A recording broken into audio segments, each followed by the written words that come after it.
Halo anak-anak yang dikasihi dalam nama Tuhan kita Yesus Kristus. Salam sehat dan salam sejahtera untuk kita semua. Apa kabar hari ini? Semoga semuanya dalam keadaan baik dan juga dalam keadaan sehat ya.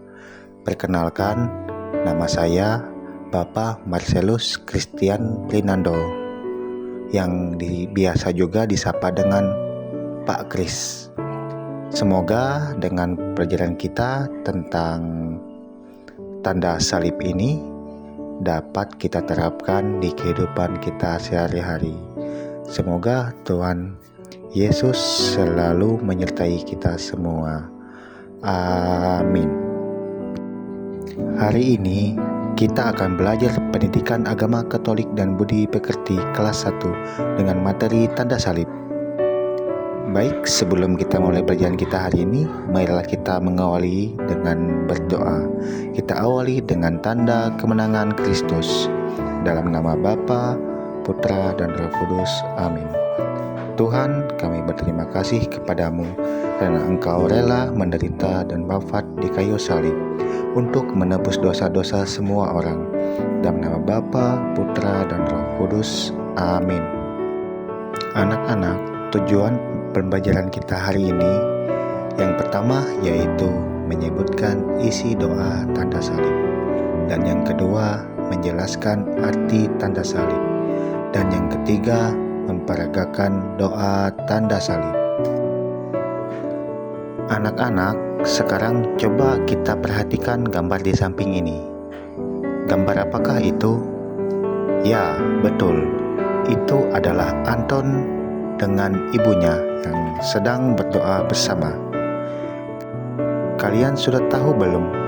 Sebagai anak Katolik, sebelum kita melakukan aksi, kita sebagai belajar ataupun seperti belajar, makan, tidur, tentu kita akan berdoa terlebih dahulu, yaitu membuat tanda salib.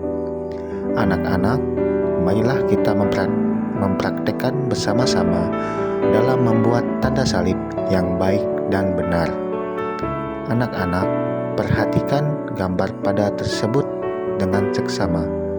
Pertama-tama kita letakkan tangan di dahi dan mengucapkan dalam nama Bapa. Kemudian kita letakkan tangan kita di dada dengan mengucapkan dan Putra. Kemudian kita letakkan tangan kita di bahu sebelah kiri dengan mengucapkan Roh Kudus. Lalu yang terakhir, kita letakkan tangan dan di bahu kanan dengan mengucapkan amin. Setelah kita membuat tanda salib, barulah kita bisa mulai berdoa. Anak-anak yang dikasihi oleh Tuhan, setelah kita mempraktikkan cara membuat tanda salib yang baik dan benar, marilah kita belajar dari kitab suci yang diambil dari Injil Lukas 23 ayat 26 sampai 49. Dibawa untuk disatukan. Ketika mereka membawa Yesus, mereka menahan seorang yang bernama Simon dari Kirene, yang baru datang dari luar kota. Lalu diletakkan salib itu di atas bahunya, supaya dipikulnya sambil mengikuti Yesus. Sejumlah besar orang mengikuti dia, di antaranya banyak perempuan yang menangis dan meratapi dia. Yesus berpaling kepada mereka dan berkata, "Hai putra-putri Yerusalem, janganlah kamu menangisi aku, melainkan tangisilah dirimu sendiri dan anak-anakmu. Sebab, lihat, akan tiba masanya orang berkata, berbahagialah perempuan mandul, dan yang rahimnya tidak pernah melahirkan, dan yang susunya tidak pernah menyusui. Maka orang akan mulai berkata kepada gunung-gunung, runtuhlah menimpa kami, dan kepada bukit-bukit timbunilah kami. Sebab, jikalau orang berbuat demikian dengan kayu hidup, apakah yang akan terjadi dengan kayu kering?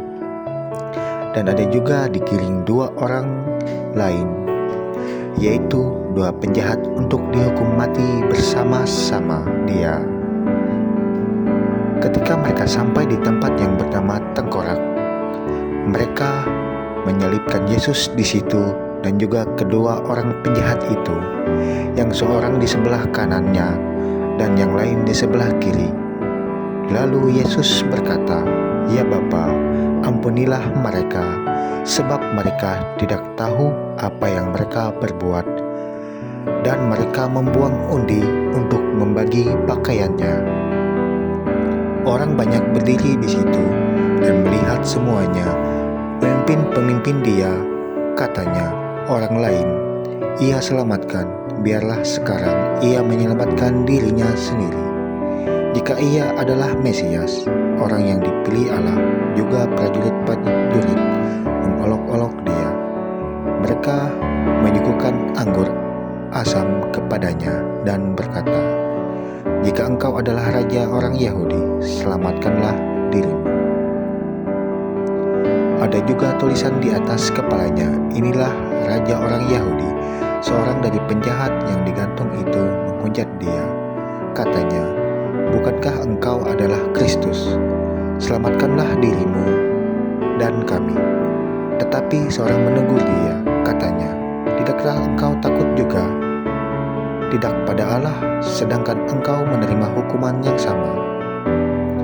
Kita memang selayaknya dihukum, sebab kita menerima balasan yang setimpal dengan perbuatan kita. Tetapi orang ini tidak berbuat sesuatu yang salah."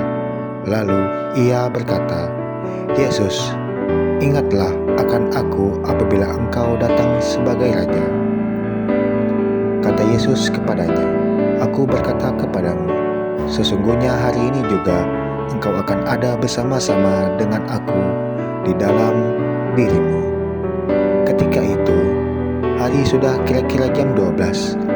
Lalu kegelapan meliputi seluruh daerah itu sampai jam 3. Sebab matahari yang tidak bersinar dan tabir, baik suci, terbelah dua. Lalu Yesus berseru dengan suara nyaring, "Ya Bapa, ke dalam tangan-Mu kuserahkan nyawaku." Dan sesudah berkata demikian, ia menyerahkan nyawanya. Ketika kepala pasukan melihat apa yang terjadi, ia memuliakan Allah. Katanya, "Sungguh orang ini adalah orang benar." Dan sesudah seluruh orang banyak yang datang berkerumun di situ untuk nontonan itu, melihat apa yang terjadi itu, pulanglah mereka sambil memukul-mukul diri. Semua orang yang mengenal Yesus dari dekat, termasuk perempuan-perempuan yang mengikuti dia dari Galilea, berdiri jauh-jauh dan melihat semuanya itu. Demikianlah Injil Tuhan. Anak-anak, setelah kita mempraktikkan tanda salib dan belajar dari kitab suci, kita bisa menyimpulkan bahwa 1. Orang Katolik membuka dan menutup doa dengan tanda salib. 2. Membuat tanda salib berarti kita memuliakan Allah Tritunggal Maha Kudus, yaitu Bapa, Putra, dan Roh Kudus. Dan ketiga, membuat tanda salib harus keluar dari hati yang paling dalam, dengan sikap hormat, sopan, dan tidak main-main. Anak-anak, sebagai tugas pembelajaran kita hari ini, kita kerjakan soal-soal di samping ini. Tulislah jawabannya di buku tugas agama masing-masing. 1. Tulislah kata-kata yang diacukan ketika membuka tanda salib. Kedua, apa makna tanda salib? 3. Kapan kita membuat tanda salib? 4. Di mana tempat Yesus disalibkan? Dan 5. Mengapa Yesus rela wafat di salib? Anak-anak yang dikasihi oleh Tuhan, mengerjakan soal-soal di samping ini. Tulislah jawabannya di buku tugas agama masing-masing. 1.